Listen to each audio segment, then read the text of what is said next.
পৃথিবীতে একজন মানুষই শুধু জানতেন যে তিনি পৃথিবীতে কতদিন বাঁচবেন, সেটা হচ্ছে সাইয়েদনা আদম আলাইহিস সালাম। ওনাকে বলে দেওয়া হয়েছিল উমরুকা আলফু সানা, তুমি পৃথিবীতে বাঁচবে 1000 বছর। কয় বছর?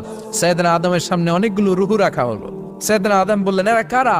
আল্লাহ বললেন, এরা হচ্ছে নাসালুক, তোমার বংশধর, পৃথিবীতে তোমার পর এরা পৃথিবীতে আসবে। সাইয়েদনা আদম বললেন, আল্লাহ ওই যে একটা রূহ দেখা যায়, এটার নাম কি?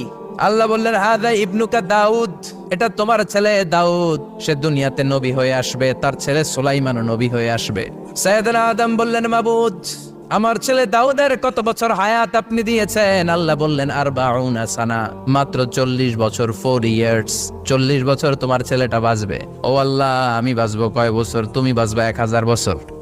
সুবহানাল্লাহ। সাইয়েদনা আদম বললেন, মাবুদ, এত ফুটফুটে সুন্দর আমার ছেলে দাউদ, মাত্র 40 বছর দিলেন কেন? জিদ মিন উমরিহি, বাড়ায়া দেন। সুপারিশ করতেছে পোলার লাইগা কে? বাবা। আল্লাহ আপনি বাড়ায়া দেন। আল্লাহ